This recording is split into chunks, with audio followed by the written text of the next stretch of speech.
వాడికి శక్తులు నాకు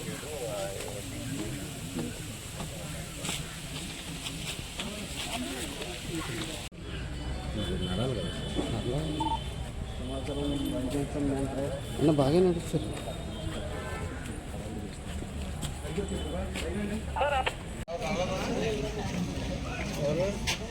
శ్రీ వరాహలక్ష్మీనరసింహ స్వామివారిని దర్శించుకున్న హోమ్ మినిస్టర్ గారండి మంగళంపూడి అనిత గారు కాలినడకన వచ్చి స్వామిని దర్శించుకున్నారండి. అనంతరం తులాభారం చెల్లించుకున్నారు. స్వామివారి ప్రత్యేక పూజలు నిర్వహించారండి.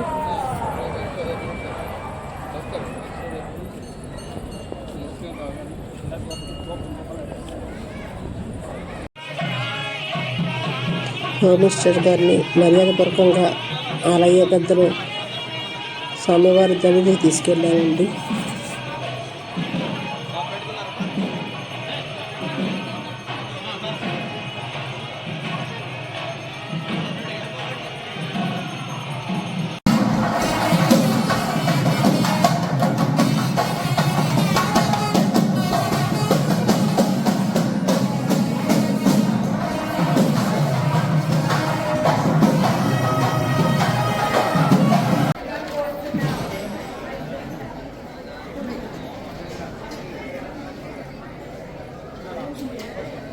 అది అలా ఉండండి.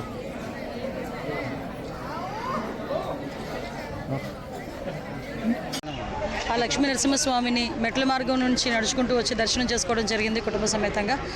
ఈరోజు రావడం నా అదృష్టంగా, మెట్ల మార్గం నుంచి వచ్చి దర్శించుకోవడం నా అదృష్టంగా భావిస్తున్నాను.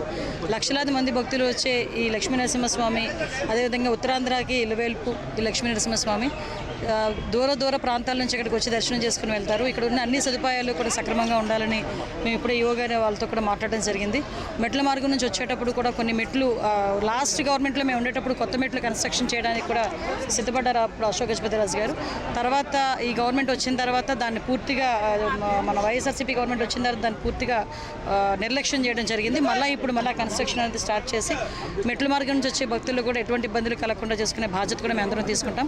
ఆ లక్ష్మీ నరసింహస్వామి ఆశీస్సులు మా అందరి మీద, అతి ముఖ్యంగా చంద్రబాబు నాయుడు గారి మీద, పవన్ కళ్యాణ్ గారి మీద, లోకేష్ గారి మీద, అందరి మీద ఉండాలని మనస్ఫూర్తిగా కోరుకుంటూ అందరూ కూడా ఆయురారోగ్యాలతో ఉండాలని మనస్ఫూర్తిగా కోరుకుంటున్నాం.